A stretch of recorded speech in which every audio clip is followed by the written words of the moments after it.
massive amounts of text.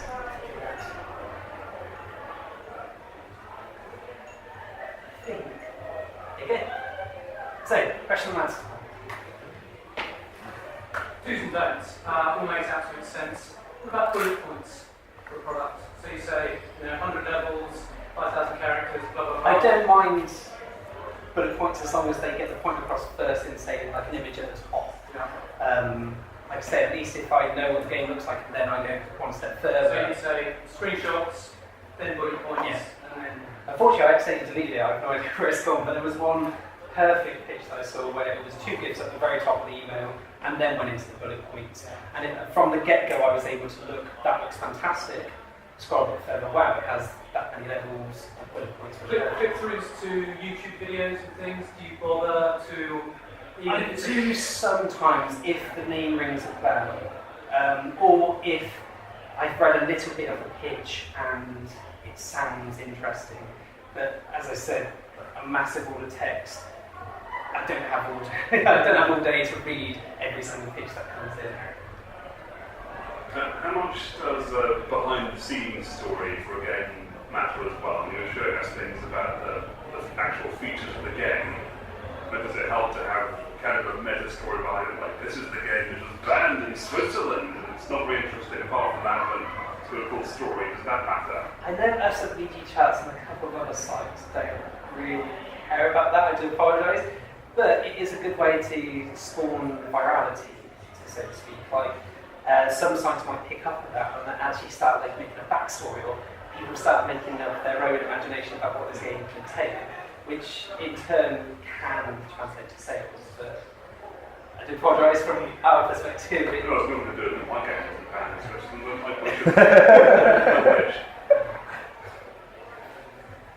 How many sort of pitches do you kind of receive typically? What sort of volume do you guys get? Not many. The vast majority of the pitch is to try and get coverage. Oh, sorry, pitches. Yeah, how do people contact you? Sorry to. Oh, I probably get around, especially towards EGX, 30 a day. Okay. I literally use the. Does that look good? Not delete. Look into in the future. Remind me later. Or others that are just a massive wall text.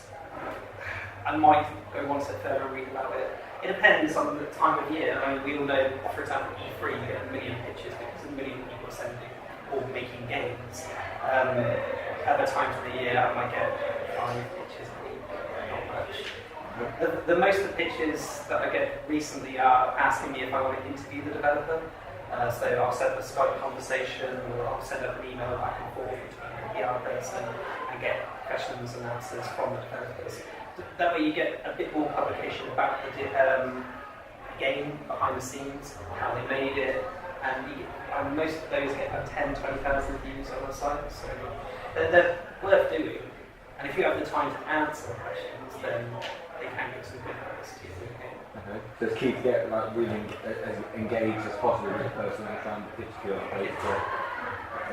As opposed to doing a massive blanket, hey, here's a million publications, here's a massive text. Yeah. I made that mistake myself when Twixel was released. I actually made a press release which had, it did have one picture at the top of Twixel itself, the banner, but it was just a massive wall of text. I think it was like 2 pages worth of identical in my word publication. And I don't think many people, Gama Sutra definitely picked up on it, but not many others.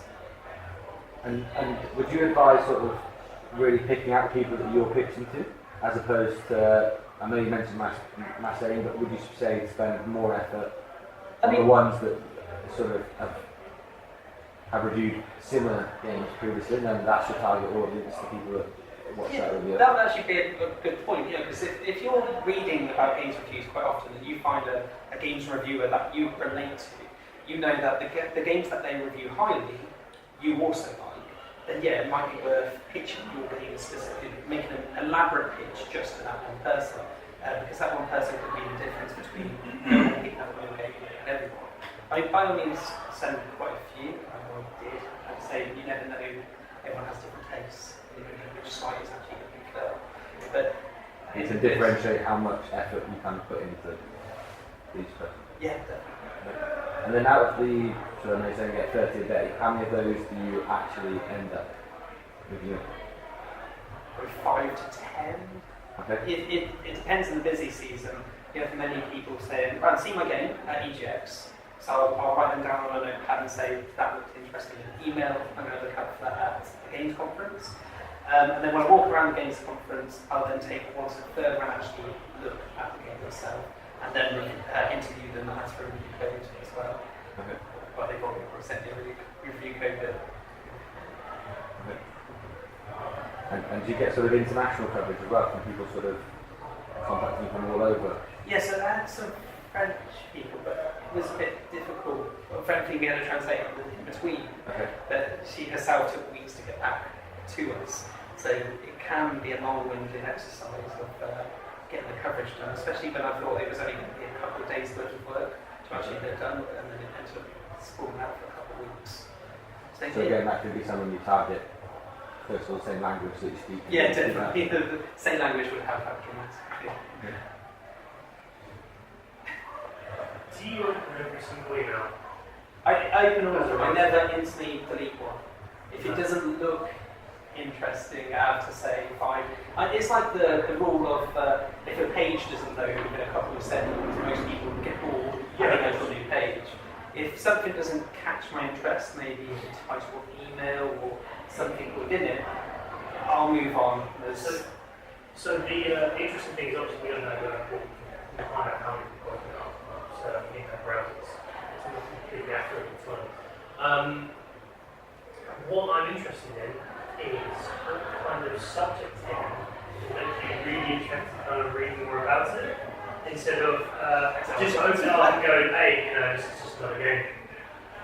So like, is it clickbaity? Is it Actually, now that you say that, yeah, they are a bit, some of the ones that I have emailed are a bit clickbait. They're like exciting new platformer, so like the kind of more clickbaity subject headers of the market, I look at what I say, I look at all of them anyway, but there are some that from the subject line alone, I want to learn more about it.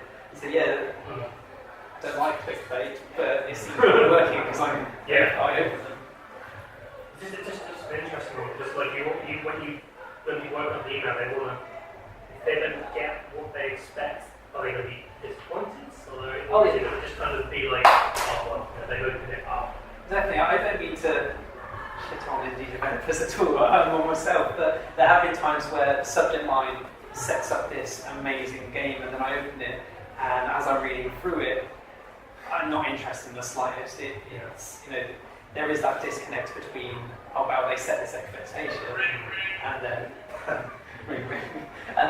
it's unfortunately not lived up to that expectation. So sometimes better to under-promise and over-deliver based on... Yeah, I mean, the problem with that though is that I might not, as I said, I always open the email, but you might not open the email in the first place for some reasons. There's a lot of really big applications which get they're really good. So, just curious, do you have an example of any kind of subject header for any game that you think you really want to see more? I don't have Wi-Fi at the moment, but free beer. Yeah, something. what was that? So you're free beer. Just, I mean, it's up, if you have one example, that's fine, just for us.